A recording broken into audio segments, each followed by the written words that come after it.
RT reports that Russia plans to deliver a nuclear power plant to the moon by 2033-35, and there are claims of a joint China-Russia venture for resource and territory claims on the moon by 2050. Meanwhile, Elon Musk reacted with interesting, sparking Western media panic. I'm not sure there was a panic, but okay. Can China and Russia truly collaborate in space while maintaining nuclear standoffs on Earth? How is the US likely to perceive and respond to this development? Okay. Yes. So the Russians are planning to set up a nuclear power plant on the moon by the mid 2030s. And China is participating in this venture, and so is India. India is also part of this thing. So it's interesting that Elon Musk says that he is completely bypassing the moon and going straight for Mars. He isn't interested right now in setting up a colony or anything on the moon. He wants to go straight for Mars. And on the other hand, nations like India, Russia, China, and the US are planning to have missions to the moon. But Elon Musk obviously is a US citizen, and his company SpaceX is at the cutting edge of the US geopolitical initiative in space. So the US is actually targeting the moon as well as Mars.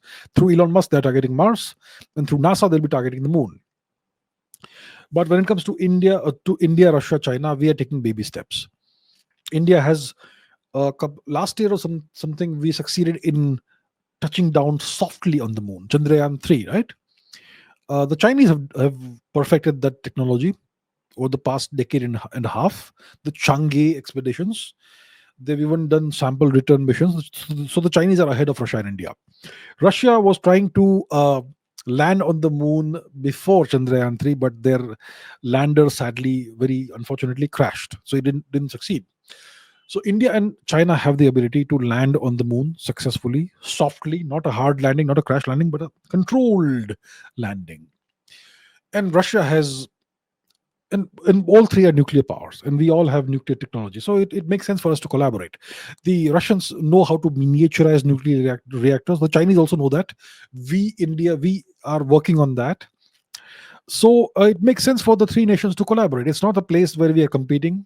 We don't have any overlapping interests on the moon. It's a completely open territory. So why not collaborate on this matter instead of competing, right?